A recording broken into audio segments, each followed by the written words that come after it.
District. It is 6 p.m. Can I have roll call, please, Martina? Sure. The record will reflect that Director Finn is absent. Director Bender. Here. Director Randall. Here. Vice President Morrell. Here. President Laliotis. Here. All right. Jeff, will you lead us in the pledge? Yes. Ready? Begin. I pledge allegiance to the flag of the United States of America and to the republic for which it stands, one nation, under God, indivisible, with liberty and justice for all. Okay. Thank you, Jeff. Any changes to the agenda tonight? There are no changes. No changes. All right. This is now time for public comment. This is time set aside for the public to address the board on any matter not on the agenda. Testimony related to any agendized matter should be addressed at the time that that item is considered. Is there any public comment tonight? Nothing online? Okay. Seeing none, we will close public comment and move on to director updates. Jeff. Sorry I missed the last meeting, but my son wanted to go to Japan and my wife made it happen, so I have to give credit where credit is due. If Yvette did not do that, we would not have gone. So it really is legendary, Japan. So it's awesome. So sorry I missed the last meeting. Glad to be back. Thank you. No problem. Welcome back. Director Randall, Director Morrell. I have something. I just wanted to share that I love seeing our yellow trucks all over town. Every time I see one, it makes me excited because I feel like, okay, something's improving in the neighborhood. Someone's life's going to be better. Some improvement is happening. So I don't know exactly what they're doing, but it's something power and water and getting better out there. So I love to see our trucks out and about doing their normal business. All right. Thank you. I have no updates tonight, so we will move on to department updates.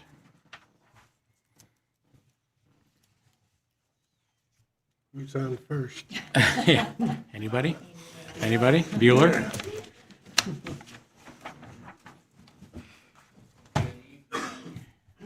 President Laliotis and members of the board, it's nice to see you this evening. This is Stephen Ponsley with Communication and Strategic Affairs. I'm going to focus on the strategic affairs side of the house tonight.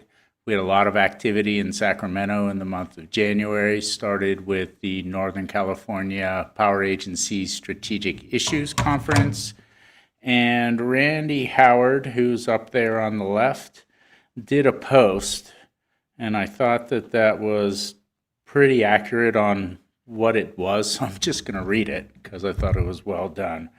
Reflecting on this week's NCPA Strategic Issues Conference, it is clear that energy affordability has many critical components and policy changes are needed to get us there. Addressing wildfire liability reform, advancing the development of regional markets in the West, and ensuring we are looking toward hydrogen, small modular nuclear resources, and the extension of the operation of Diablo Canyon as tools to meet our future energy goals are among a few. This week, we are engaged in thought-provoking dialogue across all of these areas, and I continue to be heartened by our members who are dedicated to providing affordability, reliability, and environmental stewardship for their communities every day. So kind of was succinct and signed it up. So great conference, well-attended, top leaders in the state and capital talking to us.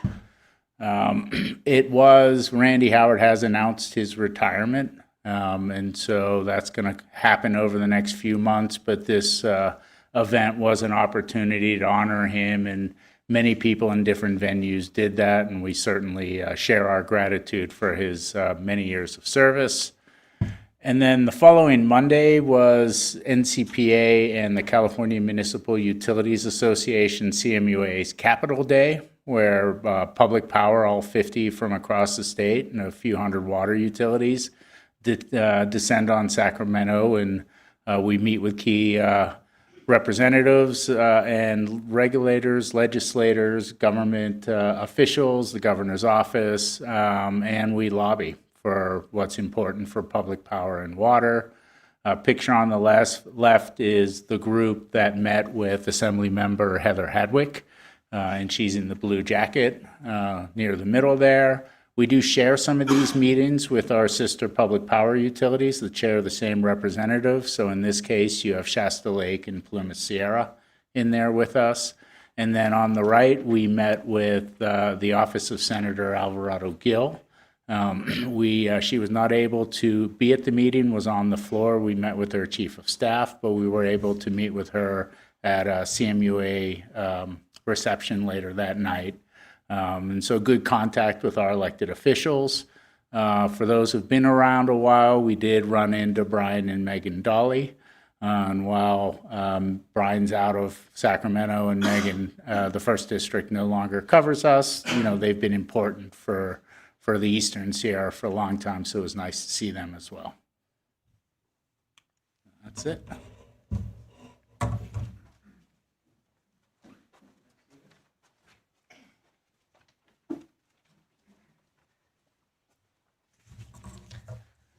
Good evening, President Laliotis, members of the board. Jillian Stewart here to present Human Resources and Risk Update. First up is our January and February communications or core value recognition award winner for communications, Shannon Hoyt. Shannon is being recognized by his peers in the electric department for his strong communication over the past couple of months. Shannon consistently communicates with the engineering team when he identifies a potential problem out in the field. For example, just recently, he identified and brought to engineering's attention a transformer that was likely being overloaded and damaged.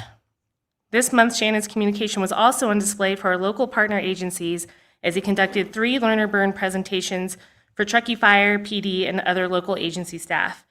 Through his professional and clear communication style, Shannon's presentations provided important safety information to our local first responders. Way to go, Shannon.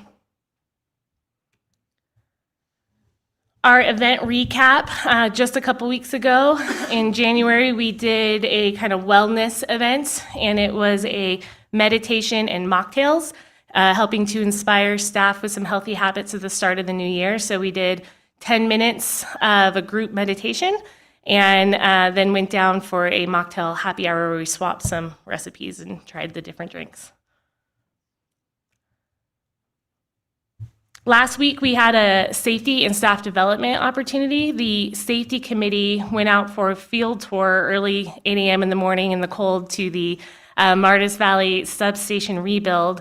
And this was a really good opportunity for the safety committee to get out in the field. A lot of the staff, the safety committee is made up of members of every department of the staff. So we have a lot of those that don't go out in the field often. And it's a good reminder of, the inherent safety and risk that comes with a lot of our operations. So they got to get a reminder of that and also get a tour of kind of the enhanced safety features of this substation. So Shannon, who won for our communication core values, also helped in this tour with our engineering staff. And then it was an additional staff development opportunity because as part of our onboarding process for new hires, we take about a year to schedule those new hires to go through every department's either an orientation or a department meeting, and same thing with our various committees. So we had 3 new hires who don't typically join the safety committee, new hires within the last year, who don't typically come to the safety committee, get to join us for a safety committee meeting and get to tour the substation. So it was a good opportunity. Thank you.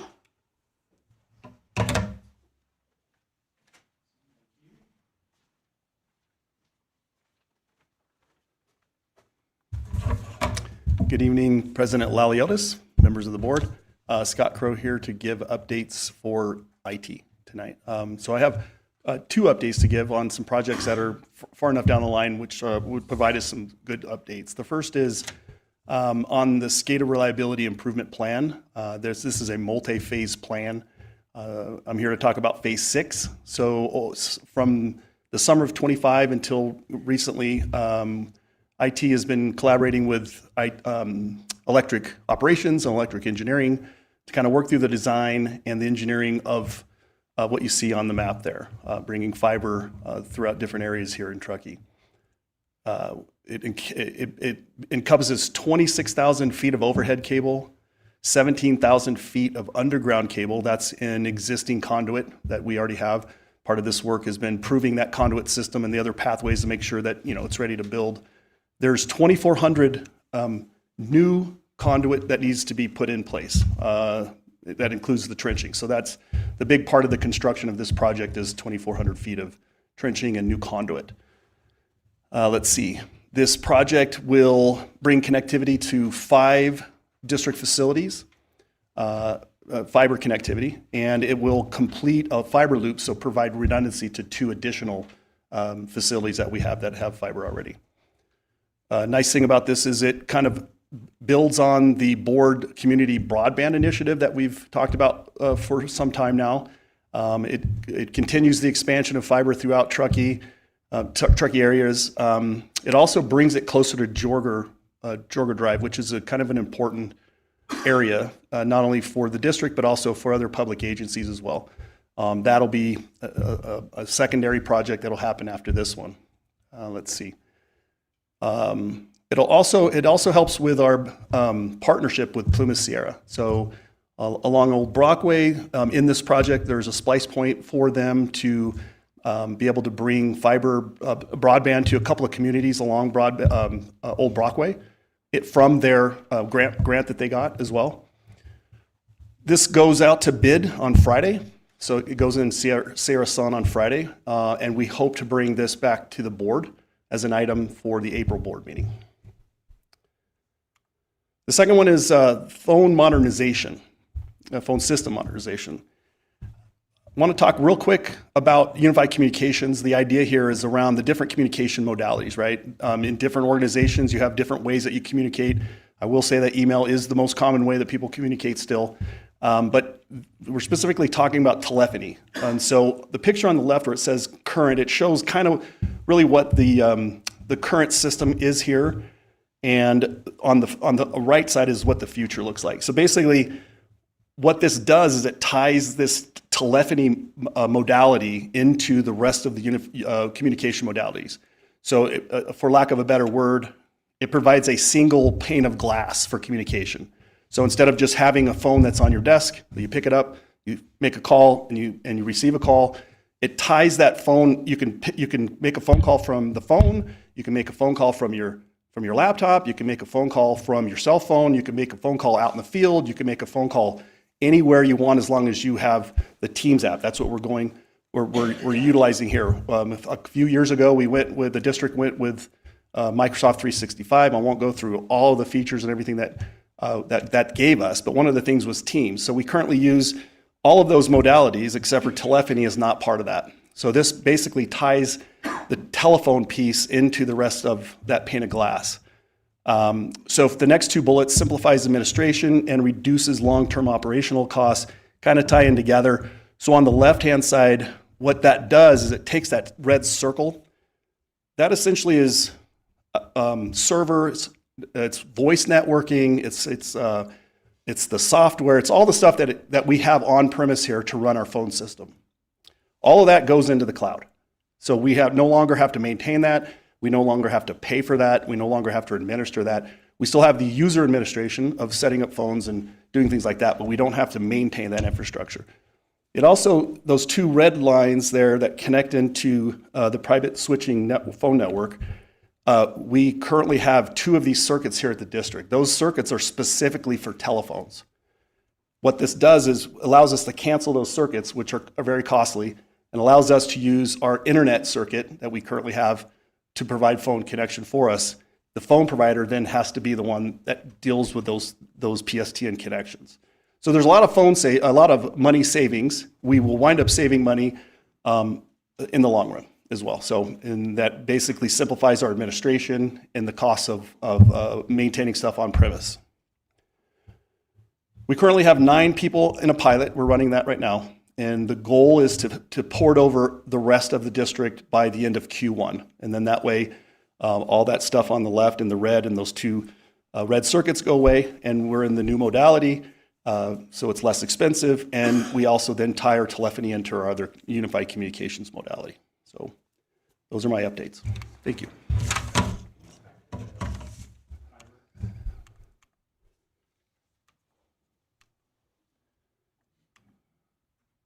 I could. My question's, Okay. my question's simple. You had some statistics, 26,000 feet of overhead. Yeah. Is that the total project or is that just phase 6? That's just phase 6. Okay. And that's just accounting for, it's essentially I'm counting for the lineal foot of the cable itself. The cost is really the trenching and the conduit. So yeah, that's just the cable size for phase 6. Those statistics are what are going out to bid in phase 6? Correct. Okay. Yep. And that right there, that picture is the phase 6 fiber. Perfect. Thank you.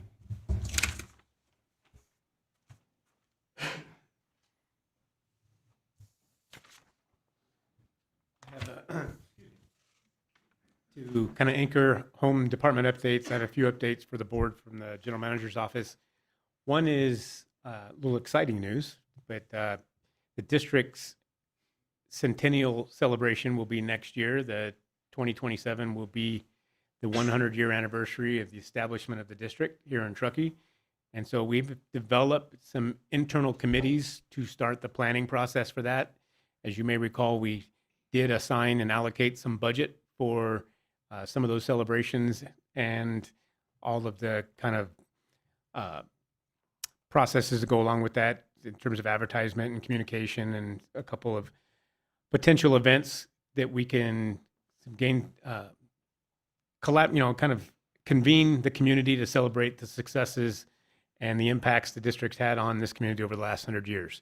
Part of that planning committee process, we've developed, kind of broken them out into segments among staff.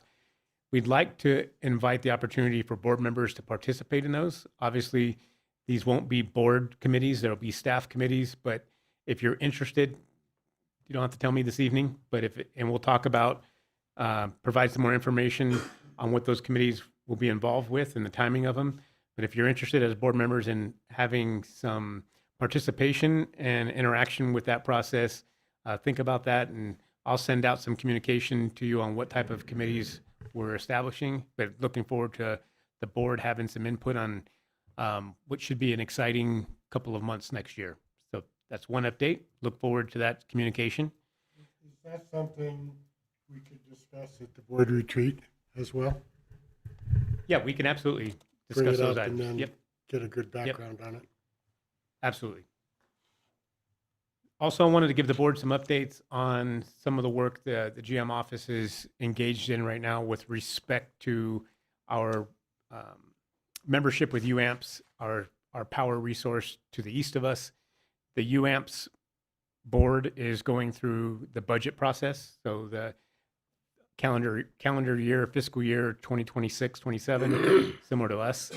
Part of that budget process is assessing some of the additional needs in FTE staff to manage some of the new kind of workload that will come with the extended day HUD market, the kind of Western pool structure that they're evaluating right now. I'll have more for the board in the coming future. Early glances at this budget process doesn't look like it will require any significant budget adjustments for the Truckee Donner PUD.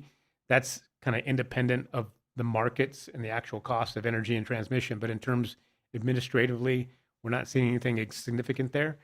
But it does also include a restructuring of one of our agreements with UAMPS. I've been working with their legal or general counsel, our general counsel, the general manager with UAMPS on the structure of our power pooling agreement. It's not significant for the district because we don't operate generation. So we're transmission dependent and we have purchase power agreements or participation in UAMPS projects. But I'll have an opportunity. The pooling agreement needs to be updated by May 1st. So in the coming months, we'll have some workshop items for the board to understand what those changes will be. And we'll have a better idea if there are any budget impacts or budget adjustments that need to be made for us in terms of our power costs. I'm not seeing or anticipating any, but we'll have more details on that. But over the last 4 or 5 weeks and for the next 2 or 3 weeks, we're participating in those budget meetings, some virtually and some in person. So that's an update from the GM's office. Thank you, Brian. Okay, that brings us to consent calendar tonight. We have items 8 through 13. I believe there's desire to pull item 13, is that correct? Yeah, I'd like to pull item 13. I'd like to pull item 13 from consent, please. Okay, we'll pull item 13 for discussion. So we have the balance of the consent calendar, items 8 through 12. I'll move to approve the consent calendar, items 8 through 12. I'll second that. Okay, motion by Jeff, second by Courtney. Any public comment on the consent calendar, items 8 through 12? Seeing none. All in favor? Aye. Aye. Any opposed? Seeing none, motion passes. All right, we'll move on to item 13, consideration of an engineering services contract for inspection, rehabilitation, design, and construction support for fiscal year 2026 water storage tank rehabilitation projects. Okay, and I pulled this mainly for some clarification on not so much the analysis that is being requested to do, but it's it's sort of after the analysis is received, and it looks like based on the analysis there'll be two courses of action, whether it be a rehabilitation project, so improvement of the water tanks itself, or a rebuild. And so part of this consent is what happens if it's determined that rehabilitation is the right course of action. And so within this consent is the ability then to pursue further action in the form of other contracts and things. So can you explain a little bit about that process? Because I thought if there was some result from an analysis that would come back to the board. And so that's why I pulled it, is really about sort of the process of that. Absolutely. Thank you for the question and the opportunity to clarify it for the board and the public. What's being recommended to the board for consideration is the execution of a professional services contract for an engineering firm to do a few things, and they're kind of all interrelated. We have two tank rehabilitation projects in our current budget cycle in the capital improvement plan, one in calendar year 26 and one in calendar year 27. And so the engineering firm is being procured to do, one, the assessment of those tanks. It's pretty detailed and intricate, complex assessments in terms of coatings, metal infrastructure, kind of the level of degradation or compromise over time. They've been in ground for many years. And so that assessment gets done. They evaluate that and come back to the district with a report and engineering recommendations. Is this tank rehabilitatable? Has it gone past rehabilitation where they would recommend replacement? Or what type of rehabilitation are they recommending? Sometimes it's just removal and replacement of coatings and some minor repairs, or is it sections of the tank that the metal degradation has exceeded its natural life and they recommend a partial replacement? There's a lot of unknowns there. The second phase of that agreement is depending on what the recommendation is, whether it's to continue to pursue rehabilitation or to pivot and to go to replacement, that engineering firm would assist the district in creating the technical specifications and construction plans, essentially, so that we could go out to bid. The kind of the order of operation here would be this evening, the board would either approve or not approve a contract for this assessment. We'd go through that process. The engineering firm would come back with their report. We, staff and the engineering firm, would come up with a recommendation for the board to either pursue rehabilitation or replacement. Before we'd bring the item to the board, we'd go out to bid to see what that cost was. And in order to do that, we need to have some specifications to do that. So we like to come back to the board with an actual cost for the option we're recommending. So before any other procurement takes place or any other construction processes take place, staff would bring that item back to the board with a full package saying that the engineering firm did their assessment, this is what they're recommending, staff agrees or doesn't agree with the recommendation, here's what it would cost. And then we'd have an action item there. If the board would prefer, we could come back kind of in an intermediate stage and say, this is what the study produced. This is what the recommendations are. We plan to go out to bid for a rehabilitation. We could do that in a workshop form. The district doesn't have a history of kind of soliciting approval or authorization from the board to go out to bid on something. We tend to wait till that bid process is done and come back with the dollar amounts. But we could come back at an intermediate stage and say, this is what the study shows. This is what we plan to do. Just so you're aware, we're going to go out to bid on such and such date and come back with that bid results. Okay, that's the clarity I needed, is that it does come back to the board, whether it's one direction or another. And that's kind of what I needed clarity on this consent item. Yeah, staff will not pursue any additional procurements on this without prior board approval. Okay. Okay, that's good for me. Yep, that's what I need to know. Okay. Any other director comments on item 13? Any public comment on item 13? All right, seeing none. All in favor of item 13, say aye. Aye. Oh, did we have a motion? Sorry. We have not. Okay, I apologize. We'll step back. So I'll move the consent item as presented, and so, which means, based on your explanation, if rehabilitation is the right course, so then the next step would go to bid, so we have a dollar amount to evaluate at the end. Okay, I just want to make sure we're clear on the consent, so I move the consent item as presented. I'll second that. Sorry about that. Motion and a second. All in favor? Aye. Aye. Any opposed?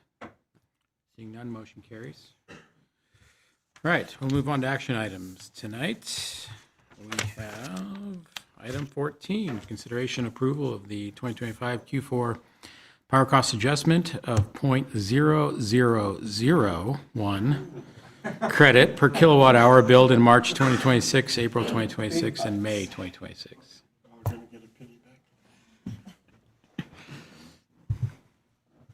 Thank you, Good evening, President Mike. Laliotis, members of the board. Mike Salmon, CFO for the district. This is action item 14, Q4 2025 power cost adjustment. The first 4 or 5 slides here are exact same as previous quarters. It presents, this is the last one for 2025, and just a refresher, $15.6 million purchase power budget. It's about 50% of the operating expenses for the electric utility. We budgeted to purchase 176,100 megawatt hours purchased at almost $89 average per megawatt hour. And those costs vary. They vary month to month, day to day, week to week, and year to year, based on any number of things. And so does our procurement of the volume of megawatt hours that we purchase. We have a PCA power cost adjustment that addresses the volatility of the cost per megawatt hour, not the volume side. That is handled through the billing of kilowatt hours to our customers, right? And we're doing this on a quarterly basis. If it's large, super large, over 15%, we do assess whether to address an adjustment from rate reserve, either to rate reserve or from rate reserve, depending on which direction that cost varies. This is just a reminder that the PCA adds a level of transparency to the bills. It's on everyone's bill in the district as on the electric customer side every month. And it has been mostly credits. I'll cover that in a second. But it's also something that is not just that the district here does. It's also throughout many utilities across the nation, as well as here in California and the region. And it's another tool in our quiver in addition to the rate reserve itself. This is a tale of the tape for 2024. It was when it was introduced, and then 2025. That bottom one should say proposed with board approval this evening, but .0001 per kilowatt hour credit. And so for the quarter that we are currently assessing for this evening's agenda item, the budget was just over $4 million, and the actual costs were 3.7 for a variance of 8.7%, or just over $350,000. Now, that variance is comprised of two elements. One is the price and the second is the volume. The majority of the variance was actually due to volume, which was greater than the total variance. Our cost per megawatt hour went up. It was over budget by 2%. And I'm going to cover why it's still a 0.0001 credit here in a second.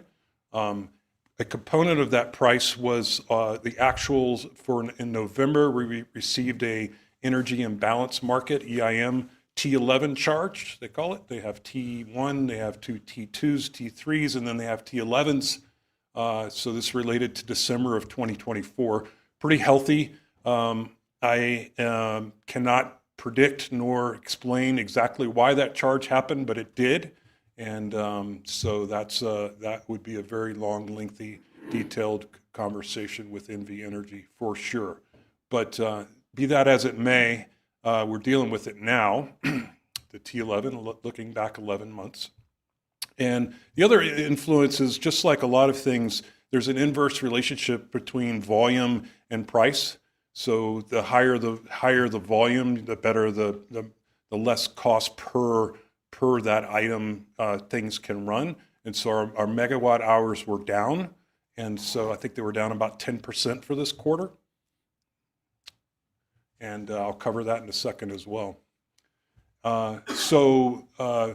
Calculating that out, the overage of about 2% costs related to the costs calculates to $69,606 for the quarter. But then I have offsets in this calculation for previous quarters, specifically Q3 of $73,405 credit and almost $4,000 credit for an estimate adjustment. Sorry, 73,000 is a total. There's the components are on the next slide. Sorry. The net of the 69,606 and the 73,000 credit is 3,799 PCA for the quarter. And let's see if I can back up here. I'll talk about it first. So that 73,000 credit, why is that there? Well, the vast majority of that, I think it's about 68,000, is due to less billings in the current period that we're operating in, applying Q3's PCA to the customer's bills.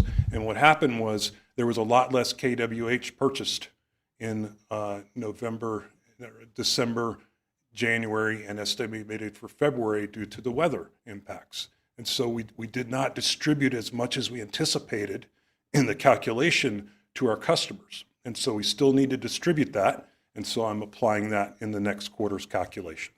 So we need to give back, we committed to giving back to the customers the savings in Q3. We weren't able to give it all back because they purchased less kWh. So now we're going to do it in Q4. Okay?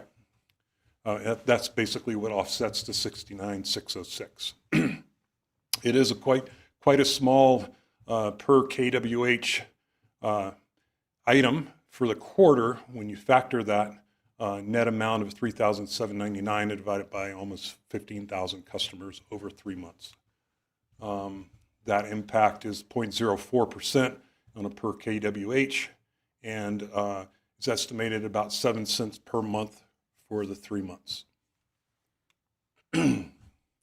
So there's the two components, the 69,606 offset by the 73,405 nets to the $3,799 for the quarter.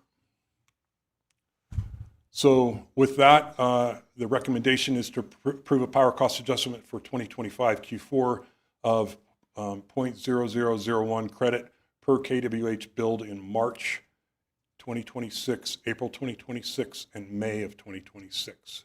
With that, I turn it back over to President Laliotis. Thank you. Thanks, Mike. Okay. We have item 14. Is there any public comment on item 14? All right, seeing none, any director comments on item 14? Director Bender? Give back a little bit? That's great. Straightforward to me. Courtney? Okay. We have done public comment, and then we have a recommendation from staff. I'll move staff's recommendation. All right. All in favor, say aye. Aye. Aye. Aye. Any opposed? Seeing none, motion carries. Thank you, Mike.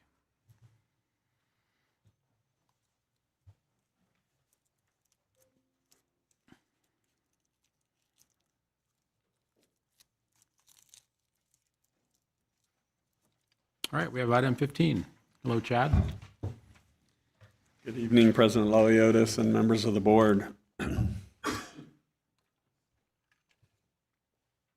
brought that up just to be safe. Tonight, we have payment to the town of Truckee 2025 paving and drainage, which is action item number 15, and I have the pleasure to present this to you. We're going to start off with a little bit of history of how did this item come before you tonight. And the town has capital improvement plans just like the district does. One of the flavors or one of the projects that they do annually every single year is that of repavement and fixing drainage and fixing different things of that nature. This past year, in the calendar year of 2025, they repaved roughly 10 miles of roadway and 4.5 miles of trail, as well as different various drainages and different projects of that nature. So, like our public works projects, the town went through the same process of bidding, and they advertised this back on March 28th of 2025. They opted to file an exemption under the California Environmental Quality Act on April 4th, 2025. And then they received the bids and opened them on April 24th, 2025. And the contract was awarded to Sierra Nevada Construction. This is great, and we're happy that the town is repaving, but why are we here? So this is where I wanted to kind of bring in the scope of the work that we ask them to do on our behalf each year. So this includes bringing these, the valve lids and the utility boxes up to surface. So when they repave, they generally will put a few inches over top of it, and then we got to bring everything back up to the surface level so that we're able to continue to access our assets. As we can see, the town had numerous different projects throughout the spread of Truckee, but I think the street names helped me a little bit to kind of know where some of these different projects were located. As part of this, item number 14 and item number 16 of their bid are the areas that we have responsibility in, or the areas that we were asking for payment for tonight. So the item 14 is the adjust water valve cover to grade. There was roughly 140, or not roughly, there was 141 valves that were adjusted at a cost of $1,600. And then the item 16 is the utility covers to grade, and there was only 8 of them, but it is at a price of $2,000, which brings us to a total of $222,400. So the town is requesting the $222,400, and we have an obligation to maintain the district assets. So this is something that we need to continue to do. We need to be able to continue to access these valves and the items that are underneath these, the different covers that they're raising for us. So in fiscal year 25, we are forecasted to be about $13.67 million of operating expenses, and we came in about $51,000 under budget. Our operating reserves to the water department were originally expected to be about $7.1 million, and we're now believing they're going to be about $7.32 million, or we're about roughly 50% of the target balances. So we do have sufficient funds to pay the town, or reimburse rather the town, for the work that has been done. So our recommendation before you tonight is authorize the general manager to remit payment to the town of Truckee for the water infrastructure associated with the 2025 paving and drainage project, total district expenditure of $222,400. Thank you. Thank you, Chad. President Lalios, I just wanted to add one additional kind of little bit of historical background. Like Chad said, we've been working through this partnership with the town for many years, and every year they do a paving project, and part of this project is lifting up and resetting valves, boxes, vaults, etc. And it's not an easy task. It takes a lot of work. And when you have big projects like this, I think you said there was 141 valves to be adjusted and dozens of other vaults and boxes. And it's not just us. It's Truckee Sanitation District and anybody else, phone companies, etc. over the course of kind of my tenure here at the district, we've seen almost a tenfold increase in the cost of this work. And we've seen labor costs go up, and we've seen material costs go up. The district always has an option to complete this work with our own internal staff. And so what happens with the town of Truckee is they bid this out with a competitive bid, but the valve adjustments are an added alternate to the bid schedule, meaning that the town isn't going to procure or pay for those adjustments, and it's not within their original scope of work. There are alternates in the event that each utility decides whether they want to do their own contractor or use the town's contractor for this work.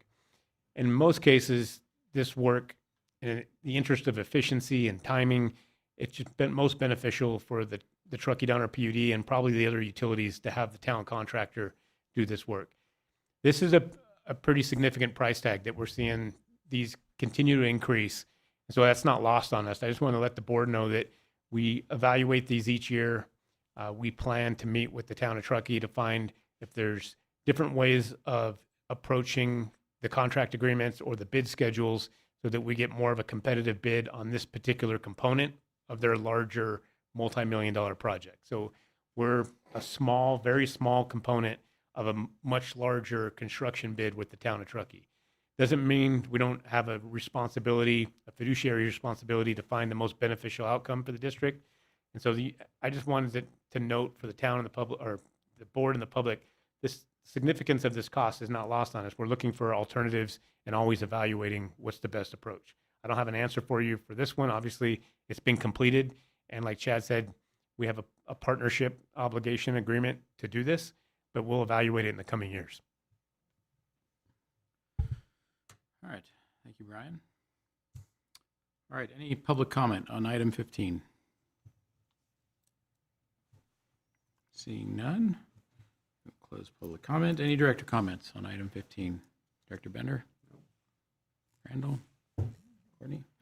Okay. I concur with what the general manager said, having done this for many years myself. It is the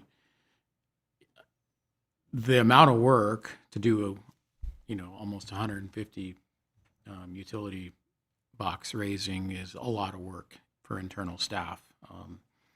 So for, in my opinion, the cost of doing it, of paying the town to sort of do it on our behalf through their construction contract, still has a lot of value, despite it being expensive, but that's the name of the game right now. So I think it's still a great partnership. It's a great approach to these linear road service projects, and we should continue to pursue that. All right. I'll move Chad's recommendation. We have a motion and a second. All in favor, say aye. Aye. Aye. Any opposed? Seeing none, motion carries. Thank you. Okay, we have item 16, and Chad is back. Good evening also. Yeah. So item 16 is award of the Martis Woods Engineering and SCADA contract.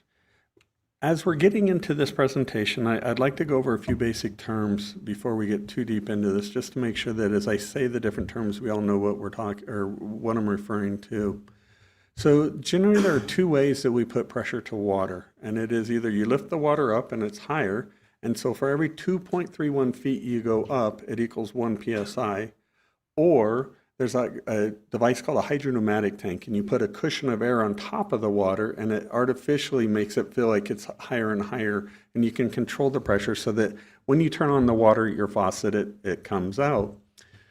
So the Martis Woods hydropneumatic pump station that is being proposed would be converting this over to that of a hydropneumatic station. Currently, we have an elevated tank that you can see in the bottom picture, the green structure that's off to the left. You also see a brown tank.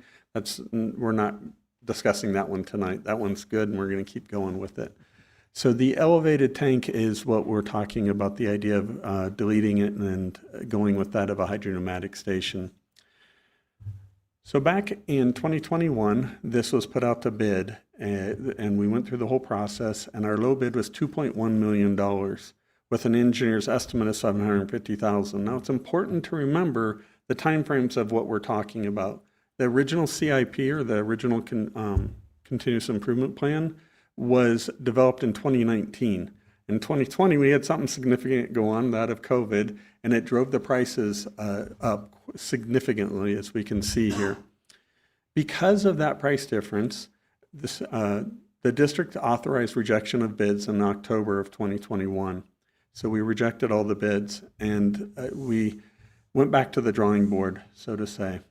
We also knew that this is still a critical site, and it was going, so we included it in the 2026 CIP. Why are we wanting to get rid of this elevated tank? Generally, this is the only elevated tank that we have in our system, and we don't see them a lot here in the Sierra Nevadas typically. Typically, they're more in like a Central Valley. We see them also in the Midwest, where you don't have the elevation, is one of the big reasons why they use it. As well as, if that tank does not meet modern or current construction standards. So this tank was built back in the early 80s, and construction standards have only improved. So for us to bring this up to current date, it would be very laborious, and we started analyzing the cost of why would we want this one-off versus turning it to something that we have throughout our system. Currently, this construction is targeted for the 2026 season, and the 2020 design is still valid. So we're going to use the design that is there for the bidding process.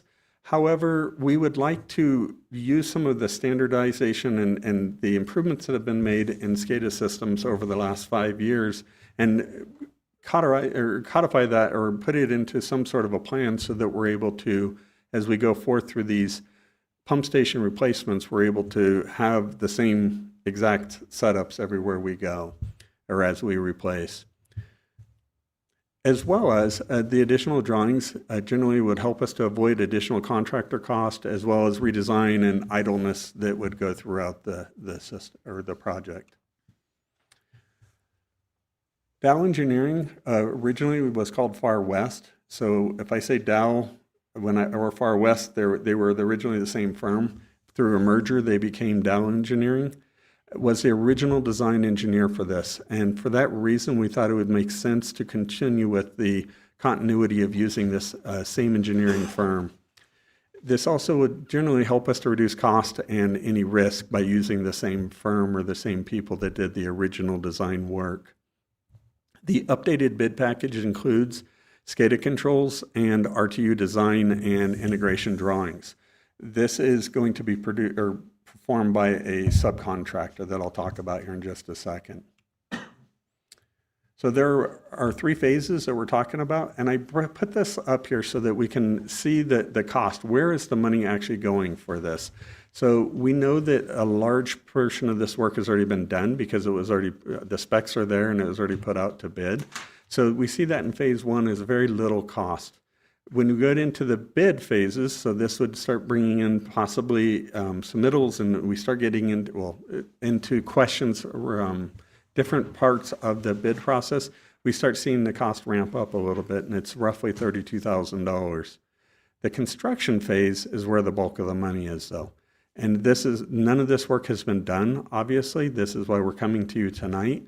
And as we go throughout the construction process and go through the submittals and the RFIs and the process of building, this is a time and material contract. And so it is not necessarily going to go up to this mark, but we want to be conservative and make sure that we have enough to finish this project without having to come back to the board and ask for additional monies. The Dell Services portion of this will be $74,034. The George T. Hall, subconsultant who is doing the SCADA work, it will be $24,114. And the surveying, and there's a few other small tasks that are associated with a project of this nature, they're estimating to be about $4,600 for a total of $102,788. This is a rate-funded project that was included in the Water Department's capital improvement plan or the approved capital improvement plan and was budgeted at that point. It's anticipated that the overall budget would be 2.29 million. And if we recall that very first slide, the original bid, this is not very different than what we saw back in those original, back in the 2021 timeframe. We're seeing that prices are starting to settle down. We're seeing that equipment is starting to get easier to procure. Things are going in a good fashion. For that reason, we feel like this is a good time to move forward with this project. So the recommendation before you tonight is to authorize the general manager to execute a contract and associated documents with Dow Engineering to provide project management, bid phase, and construction phase engineering support services for the Martis Wood hydropneumatic pump station project for an amount not to exceed $102,778.66. Thank you. Thanks, Chad. All right, is there any public comment tonight on item 16? All right, seeing none, we will move on to director comments. Director Bender, Looking good. Director Randall, Director Morrell. Just one thing, I want to make sure I heard that correctly. That's $102,787.66. Okay, I just want to make sure if we're going to approve that motion. All right, I have no comments. Let's get moving on this project. I'll move staff's recommendation. All right, we have a motion and a second. All in favor, say aye. Aye. Aye. Any opposed? Seeing none, motion carries. Okay, we'll move on to item 17. Consideration of construction services contract for the district pipeline replacement 2026 construction contract. Hello, Neil. Good evening. This is action item number 17, award of the district pipeline replacement 2026 construction contract. As the board is aware, the water department has an ongoing need to replace existing pipelines. These typically fall into two categories: pipes that are in poor condition and require repeated repairs, or pipes that are old, undersized, and have exceeded their useful life. The 2026 project entails about 2,600 feet of main at two locations. One is the Tahoe Donner Ski Bowl condominiums. The other is Donner Pass Road at Fire Station 92, 11473 Donner Pass Road. That is the firehouse that is essentially across the street and one block over from this building. So we have these two locations shown here on the map. The bid opening was held on January 15th of this year. 6 bids were received, ranging from just under 1.6 million to just under 4 million. Our low bidder was Hanson Brothers Enterprises out of Grass Valley. They've done a number of projects for us in the past couple of years, and we look forward to working with them again. In addition to the construction contract, we do have some other costs that will be incurred with this project. We have construction inspection, which will be by construction material engineers. We're estimating that at $100,000. That was approved as part of the annual procurements back at the December 3rd, 2025 board meeting. We have some environmental services by Inland Ecosystems. We're estimating that at $5,000. And we have geotechnical testing. We're estimating that at $30,000. And that was just approved by the board under the consent calendar this evening. So in terms of fiscal impact, again, the bid price from Hanson Brothers was $1,569,554. We are recommending a 10% change order allowance.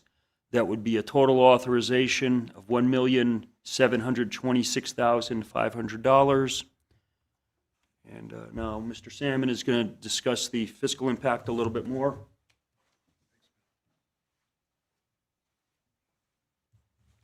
Thank you, Neil.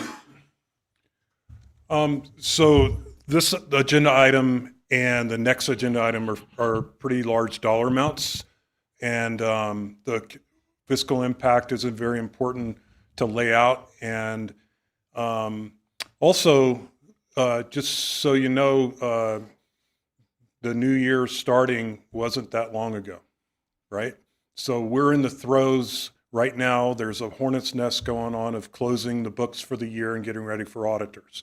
And so numbers are changing and moving and closing the books for the year. Invoices come in. I don't know if you've ever seen an invoice come in that maybe was a little stale, but today is only February 4th, and we're hoping that everything related to 2025 is in. One of those late invoices is the Town of Truckee invoice we just discussed earlier. I'm actually going to touch on that right on even this slide right here. So it's important to get grounded on the fiscal impact of these two, this item and the next item. So I'm going to go over this information at a good pace, but I can slow down or speed up if as told or directed, and I can certainly clarify anything. And then it's the same information in the next staff report, or next presentation, so I can or cannot do it again. But on this first slide, it's important to get grounded on the beginning balance for the year that we're operating in now, 2026, okay? And on the left side is a column is the operating reserve, which is our most, in my opinion, one of our most fundamentally important reserves we have. And on the far right side is the capital reserve balances, okay? The very top section is what was budgeted for the 2026 budget as a beginning balance. This is all about beginning balance to start 2026. So the top left, I'm gonna roll through operating reserve first, and then I'm gonna cover capital reserve on the right. So on the left, the budget anticipated a starting balance of 7.1. You actually saw that figure in the previous presentation with respect to, I believe it was the town item. But the current preliminary balance is $9 million. And I knew that when I forecasted the budget starting at $7.1 million. I knew there was going to be a transfer of funds from recommended to the board coming up here soon in March, okay? I just didn't know exactly what it was going to be, but I knew there needed to be a transfer because the balance was too high. Why is it too high? Because we spent less in capital projects for water in 2025 than budgeted, okay? And so it's a timing thing on capital projects for the most part. And so the current preliminary balance as of yesterday is right at $9 million.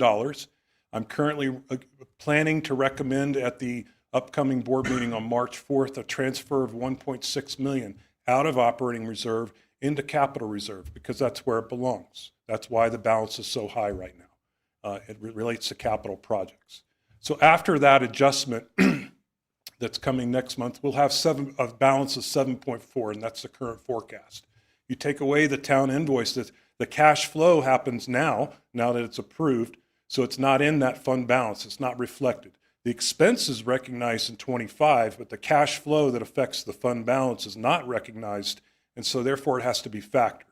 So taking that out, because once that happens, that'll draw down cash, but not be an expense of 2026.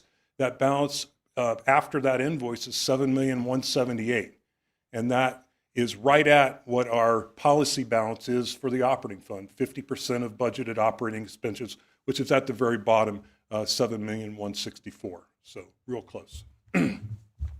So that's the operating reserve. On the right side is the capital reserve. And the budget anticipated a beginning balance of $5.7 million. The current preliminary balance is 4.8, plus the transfer of 1.6 coming from operating reserve I just discussed, gives us a forecasted balance of 6.4 million. And so that's about $700,000 more than anticipated in the budget for a starting point in the capital reserve. So that's good. If that number had brackets, you would be yelling at me, okay? Along with my boss. A portion of that I'll touch to on the next slide. So this is grounding for a starting point for 2026 in the two important reserve balances we have. So now we're looking at 2026 capital expenditures. On the left in blue is the budget and the financial master plan for water, utility, and it totals $9.7 million. On the far right is the current forecast, and that is right at $8.5 million. So $1.2 million less is the current forecast based on our projections of projects in the works to be planned to be executed on this summer. Much like the closing the books at year end has a flurry of activity in the next few January, February, and March, getting ready for auditors. Construction season happens this summer, right? And the second item on the right is the pipeline replacement. And that is, I believe in the staff report, it said it was a budgeted 26 item. It's actually a budgeted 27, so I missed that, and my apologies. So that pipeline replacement, which is different than rehab, which is the next staff report, is that second line item in the agenda topic that we're talking about right now. You can see the Martis Woods, fourth row down is the pump station replacement for Martis Woods, and that was just discussed by Chad at almost 2.3 million. And then we have two other pump stations that, based on the current information we have, those projects that were budgeted are not going to execute this summer. We're not ready engineering-wise and otherwise, and there's other logistics involved to get those projects executed this summer. And so that cash flow, those projects are not going to happen. They're still going to happen. They're just not going to happen in 26, okay? And so those are the primary drivers of why there's $1.2 million less in capital expenditures in 2026 currently forecast. I envision when the Martis Wood project comes in, hopefully less than that 2.291 million, and we come before the board, I'll have another column on the far right there that says, I'll leave this column, this was my forecast 2.4, and then as of this current board meeting, here's the next forecast, and it'll total something different, right? We'll have more information as we go through the year. This page is a little small, but it's important from a context standpoint. This is the actual operating reserve. And I do the same flow, but it has all the different pieces of what happens in the operating reserve. And what happens, what's changed primarily on this schedule, you'll see at the very bottom, the $7,110,000 balance is the same on the left as the right. So February 4th, I'm still forecasting we're going to be on budget for the operating reserve. And now how did we do that? The change here that we are aware of is capital expenditures toward the bottom there. On the left is 9.7 million, and on the right it's 8.5. And so that means we're not going to use as much capital reserve. I'm going to cover capital reserve on the next page. And so because we're spending less in capital expenditures, I don't need to draw as much from capital reserves. We can still balance our budget from an operating perspective. All things known today. Today is February 4th. We don't know what operating revenues are going to be. We don't know if there's any surprises on expenses. We know what debt service is, yada, yada. Some of these are fixed, some are not. So that's the operating reserve. So then moving on over to capital reserve, again, on the left is the budget. On the right is the forecast. So on the left, we thought we were going to use 2.8 million. And and our beginning balance was only 5.7, and we were going to end the year at just under $3 million in our balance for capital reserve. That's what's in the budget that got approved, okay, for 2026. On the right is the current forecast, including the agenda items this evening. The beginning balance is a little higher, as I mentioned earlier, 6.4, and the projected use of capital reserve funds is less. And so our ending balance will be just over $5 million. That's $2 million greater than the budget anticipated. And that's because of the timing of those projects between years. So I went over a lot of numbers, I know, at hopefully an okay pace, not too fast, not too slow. If I was to summarize things, one of the reasons the beginning balance in the capital reserve is higher is in my forecasting through the budget process, I had the Hurstdale connection happening in 2025. That was my bad, my miss. Should have been pushed. I think I was probably told at least 3 times that it's going to push, but it didn't register. So that's why part of why that forecast balance is a little higher, the beginning balance, excuse me. But as I showed earlier, so that's why, whoops, I didn't cover that previously. That's why the Hurstdale interconnection pipeline is not a budgeted item on the left, and it is an executed project on the right at 463,000 there. So with that, I turn it back over to President Laliotis for questions on that, or head to recommendation with Neil. Do we have any questions for Mike? Okay, thank you, Mike.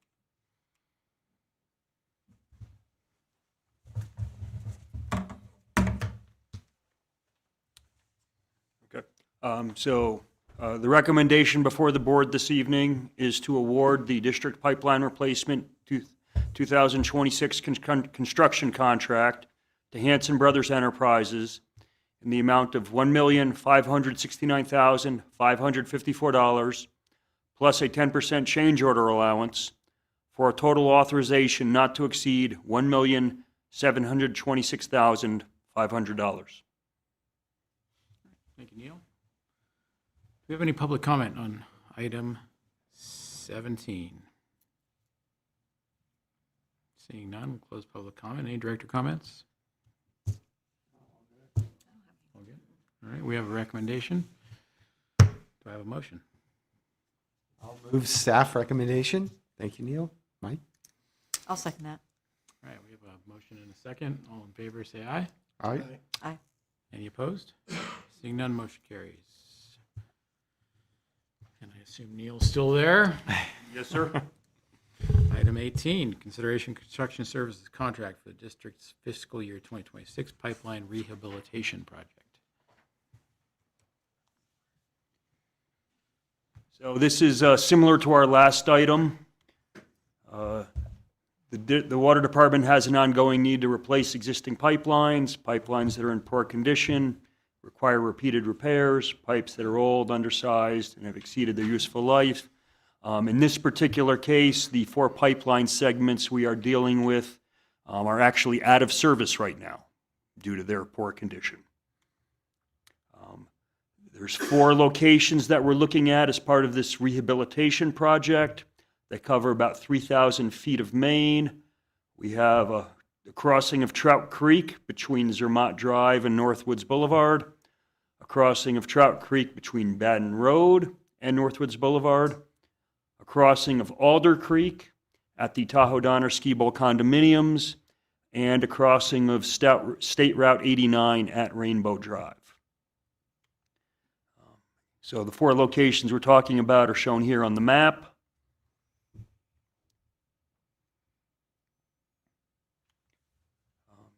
So why did we decide to move forward with rehabilitation as opposed to our standard open cut replacement?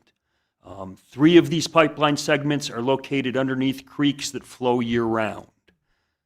That's a problem. We're going to open cut. The 4th location, State Route 89 at Rainbow Drive, that pipe is in a casing from edge of right-of-way to edge of right-of-way, about 260 feet long casing. The west end of the casing is 25 feet deep at the west edge of right-of-way. It's 15 feet deep on the east side of the right-of-way. And at the east end, stacked on top of us is a bunch of electrical and telephone equipment providing service to the Prosser Lakeview subdivision. So open cutting that particular location would have some significant impacts and significant costs.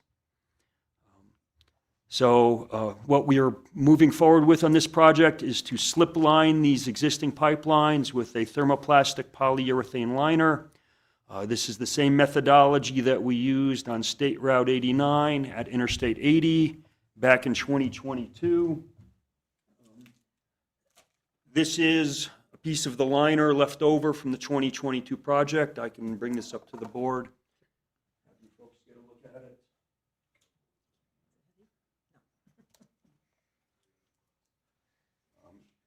So what they actually will do is they will cut open either end of the pipe that we're going to line. They'll pull through the liner in this folded shape. You can kind of see here with tape bands on it. Once they get it through, they'll put end connections on it. They'll then pressurize it. That'll break the tape, expand the liner out into its normal rounded shape. And then we'll go through a pressure testing disinfection procedure and make some little bit of connections to either end, anywhere between 5 feet on up to, I think, 100 foot at one location. We'll be doing a little bit of open cut work to tie these rehabilitated sections into pipe that's going to remain in service. So the bid opening was held on January 27th. 2 bids were received, relatively close in price. Our low bidder was Rupert Incorporated, a little over $1.4 million. Again, similar to the pipeline replacement project, we're going to have some associated costs. Construction inspection at $30,000 estimated. Environmental services estimated at $5,000, and geotechnical testing estimated at $10,000. In terms of fiscal impact, the bid price from Rupert was $1,417,160.10. A 10% change order allowance is recommended. That would be a total authorization of $1,558,900. As Mr. Salmon noted, we do have the same discussion of fiscal impact. He could come back up if you have any questions, or I can just kind of move through that at the board's option. Okay, thank you.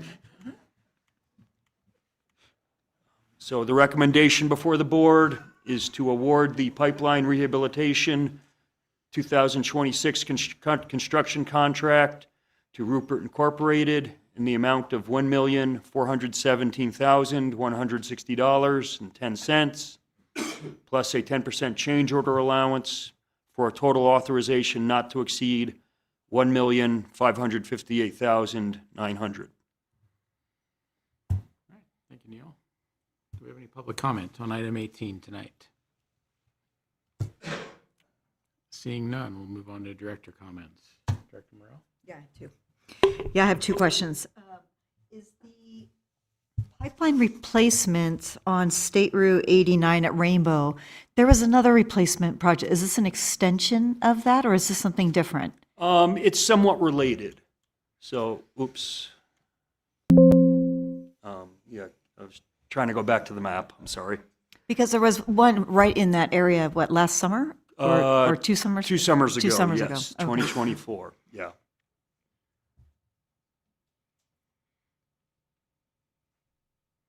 So we're talking State Route 89 up in the lighter blue on the right-hand side. So what happened back in 2024 is the pipeline segment that we're talking about this evening had a couple of significant leaks on that. And that was the only water feed, the only source of water into the upper portion of the Prosser Lakeview subdivision. And we looked at the issues associated with repairing that, again, inside a casing, 260 feet long, 25 feet deep on one end, 15 feet on the other, with the electrical and telecommunications equipment there.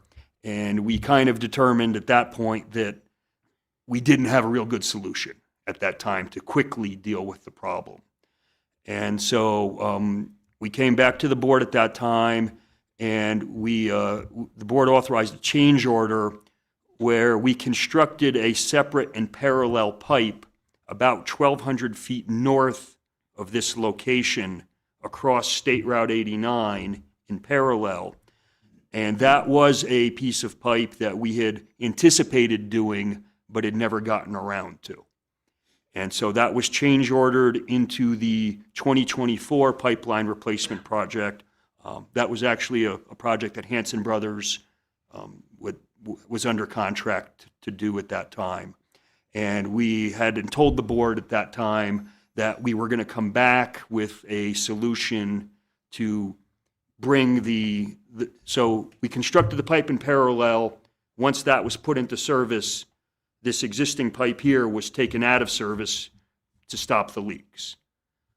We've gone through analysis on this existing piece of pipe and determined that this slip lining approach is really about our best option in terms of bringing it back online, and that will then give us a second and parallel feed into the upper portion of Prosser Lakeview. Okay, great. And then my second question is we received 2 bids coming back. Were you surprised that there were only 2? No, 2 is about what I expected. To be honest, I expected a different party to put in the second bid, and they did not. But this slip lining work is a relatively specialized type of construction. There's not a lot of firms out there that do it. So we were not expecting, I believe we had 16 bids on the Hirschdale project, and we had 6 on the open cut replacement work. 2 or 3 is about all we could have expected for this type of approach. Okay, and the second is just a comment. Rupert, in this case, is the lowest bid, and I have seen Rupert bidding on other projects, and they are certainly not the lowest bid on other projects. And so that's why I was just wondering, they happen to be the lowest here, but we only received 2 back. So it's just an observation. Yes, and they were the low bidder on one of our pipeline replacements back in 2023. So they've been very competitive over the years. Okay. So it's not surprising. Okay, that's all I have.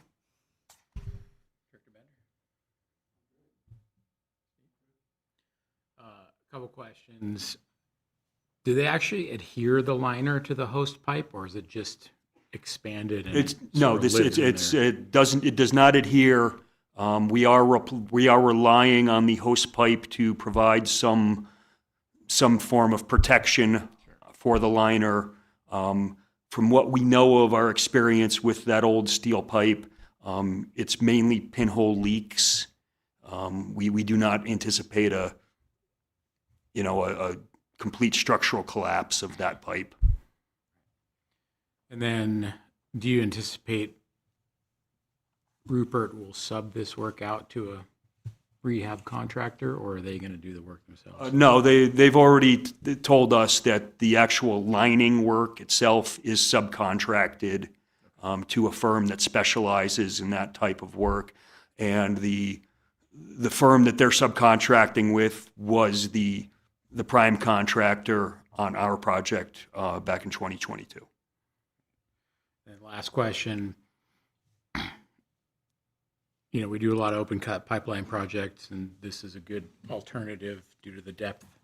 But is it also a good alternative because these are more or less transmission lines and not serviced pipelines, meaning that there's no taps or branches coming off of them? They're just one piece of pipe from one end to the other? Yes, that's exactly why this approach works well for these 4 segments. As I indicated, all 4 of these are currently valved off. They're out of service right now. We do not have any customers on any of these segments. And, if we looked at this type of approach for, one of our residential side streets or, where we have service laterals every 50 or 100 feet, it becomes a lot more difficult in terms of how you're going to attach service laterals and fire hydrant laterals and things of that nature to that type of liner. There really isn't It doesn't seem feasible. There's not a great solution. Every year I go to the American Water Works Association National Conference. One of the things that I am definitely looking for at that conference is discussions with the folks in the pipeline rehabilitation arena, trying to find, are there alternatives to, what we've been doing in the past? And we've come up with some ideas. I've had a number of discussions, had some preliminary talks with folks about, dollars, budgets, things of that nature. And nothing jumps out as, oh my God, it's a slam dunk. It's going to save us 30%, 40%. We haven't found a magic bullet to deal with the standard residential side street type Well, of and I pipe. think we also take advantage of the fact that by doing an open cut, we still have another pipeline as a conduit in the street, and we've repurposed a lot of those old pipelines for fiber project, things like that, or underground electric projects. So, we're not always abandoning an asset in the ground by going open cut. So I think it's a valuable thing, but I think this is a great alternative to get some of these loop lines back in service and get some redundancy. So, all right, we have a recommendation. Maybe? I'll move staff's recommendation tonight for item number 19. Oh, no, This is 18, sorry. 18. 18, correction. Move staff item number 18. I'll second. We have a motion and a second. All in favor, say aye. Aye. Aye. Any opposed? Seeing none, motion carries. All right. Thank you, Neil. Move on to item 19, informational workshop on electric utility reliability metrics. Try and say that 5 times in a row. Good evening, President Laliotis, members of the board. Mike Swanson, Electric Engineering and Operations, reporting out on workshop number 19, where we'll be discussing reliability metrics. So, good place to start is how reliability metrics are measured. So, the Institute of Electrical and Electronics Engineers have created a standard, Standard 1366. It defines how electric reliability is measured for utilities. It ensures consistency across utilities. It allows equitable benchmarking and trend analysis, and I'll talk more about that later. And it separates normal operating performance from any major or rare event. So why does it matter? So just a refresher on our mission statement. The mission of Truckee-Donner Public Utility District is to provide reliable, high-quality utility and customer services while managing district resources in a safe, open, responsible, and environmentally sound manner at the lowest practical cost. So reliability metrics help the district measure how well we're delivering on this mission by supporting improvements in safe, reliable, and available electric service with measurable data, measuring the frequency and duration of outages, tracking the performance and improvement over time, supporting transparent reporting to the board and community, and informing operational priorities and capital investment decisions. So there's 3 key reliability metrics. Of course, they're acronyms. We're a utility, so we love those acronyms in utility business. These acronyms are actually pronounced, so they're known as SAFE, SAIDI, and CAIDI. We'll go into a lot more detail on that here shortly. And the reliability metrics are describe the customer outage experience in 2 different ways: system-wide impact and restoration performance. So let's dive into those metrics a little deeper. So SAFE is the System Average Interruption Frequency Index. Another way to say that is, of all of our customers, and as of last week, we had 14,881 customers, how often the average customer experience an outage within a given time period. Safety informs our work in these key areas: vegetation management, system hardening, equipment replacement, line sensors, fault detection. This is a great metric. The fewer outages provide the greatest customer benefit. So you want to measure the number of outages the average customer experiences. If that number is 0, quite frankly, we don't have to worry about the other 2. I don't think that's a reality in our line of work, though.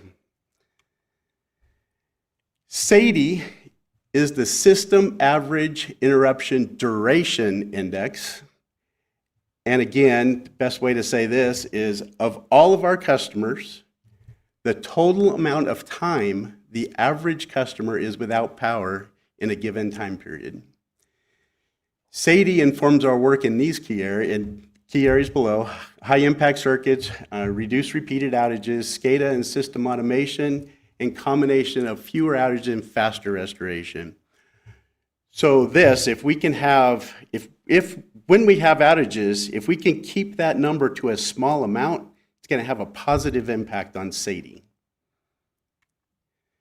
And the last one is our restoration performance metric, and it is Customer Average Interruption Duration Index. You heard me say duration twice. This metric, it only measures those customers that were impacted by an outage, not the entire customer base, only those that were impacted by the outage and how long it takes us to restore power when that outage occurs. So again, Katie informs the work. It's crew response and coordination, SCADA systems and system automation, clear switching and restoration procedures, and line sensor and fault detection. So for the engineers in the crowd, here is the math behind each one of these metrics. So again, SAFE explains how often outages occur. So it's the total number of customer interruptions divided by the total number of customers served. SAIDI reflects the total customer impact. So it's the customer minutes out of power divided by the total customer served. And Katie explains how quickly power is restored. It's a total customer minutes out of power for those customers that were impacted by the outage. Together, these metrics describe the whole customer outage experience. So you're probably wondering, how did we do last year? So this slide shows how we did on each one of the metrics. And remember, SAFE is measured in number of outages. So lower is better on all three of these metrics, by the way. So the average customer experienced 2.36 outages last year. The average customer experienced 311.4 minutes of outages.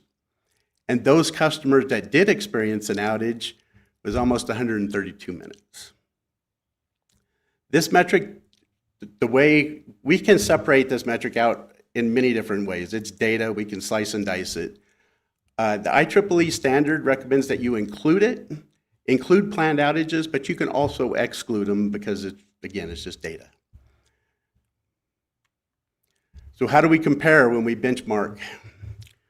So let me start by saying it's a challenge to get data from other utilities.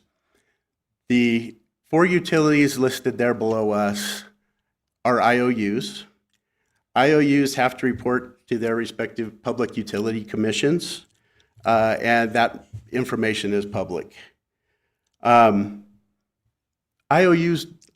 on one hand, I talked a little bit about about how things are measured and are they really equal. Well, the calculation for SAIDI, and Katie are the same for whether you're a huge IOU with 20 million customers or a small POU like us with less than 15,000. The calculation's the same. However, the geographic service territory of those utilities are quite different. So because the metric is just summed up for the entire company, they get the credit of having urban areas, high density population, and those type of things. So California utility number 1, their safety was 1.9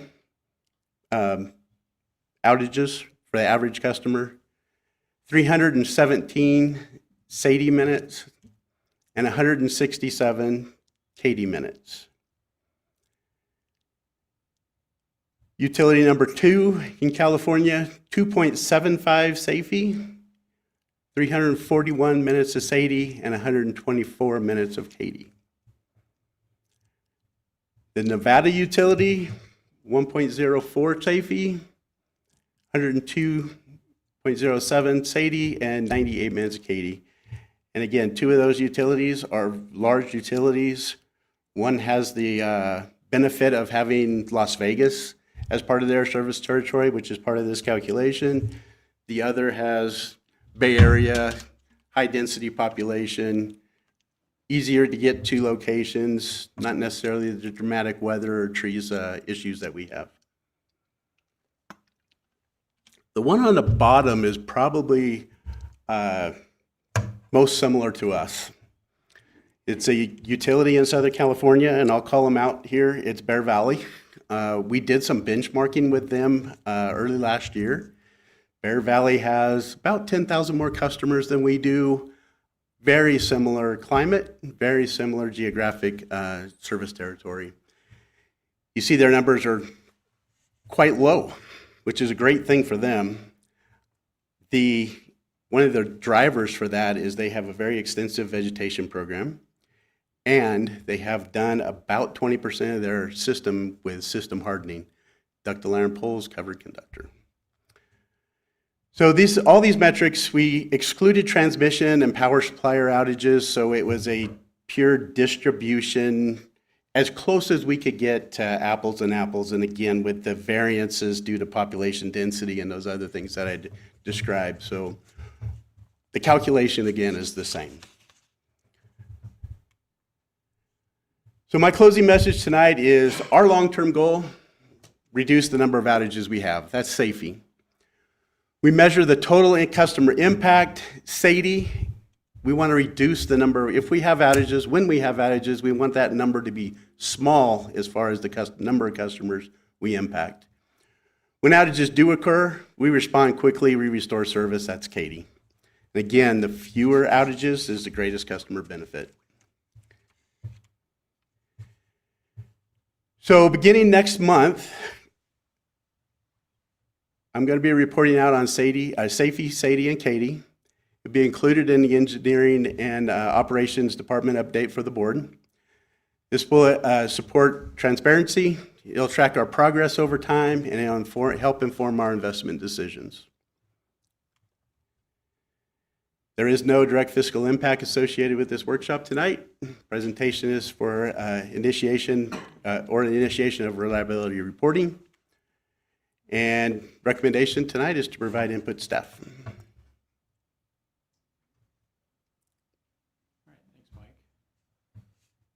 There's no action being taken tonight. Is there any public comment? Seeing none, we will move on to director comments. Director Morrell. I do like it when you spell out the acronyms for me. SAFE, frequency. Okay, great, thanks. You know, the key letter in the acronym is very helpful and maybe helpful for those who do watch after the fact, so who aren't quite clued into the acronym. Let's see my notes here. I'm curious, from a frequency outage, do we have more of that in the winter because of weather or the summer because of critters? Let me go back a couple slides. I think it shows the month over month. Oh, here we go. Yep. So there's our month over month for SAFE. You can see that December was a rough month. July, I believe it was July. Yeah, July, February and July. I think we had some storms last year in February, as well as in July we had the animal-related outages, and this also includes planned outages. So a lot of that work we're doing on Northwoods is part of this metric. Okay, great. And then my last question is, the board approved a number of pulse sensors this summer, correct? Right. And so the purchase of those and the installation on the various poles are to get this information, correct? Not to get this information, to help improve this metric. Got it. Okay. Okay. Yeah, that's it. Excellent. Director Bender. I think it's awesome. Thank you, Mike. It's detailed, and you primed us for seeing this next month. So now we have some metrics to follow, and like you said in the report there, it'll help us gauge on what you want to. Oh, I want to do these fault detection things or the wrapped conductors and so some cool technologies to implement to get some better numbers and happier customers. Exactly. Thank you. Like this information and look forward to future months. I think it's something that we can present to the public as well, and would be very good politically, and so. All right, couple questions. So in the summer, we have our reclosers set to one shot, right? In the winter, we don't, more or less. So in the wintertime, if there's a blip, we have an event, but it recloses successfully, does that count on any of these metrics?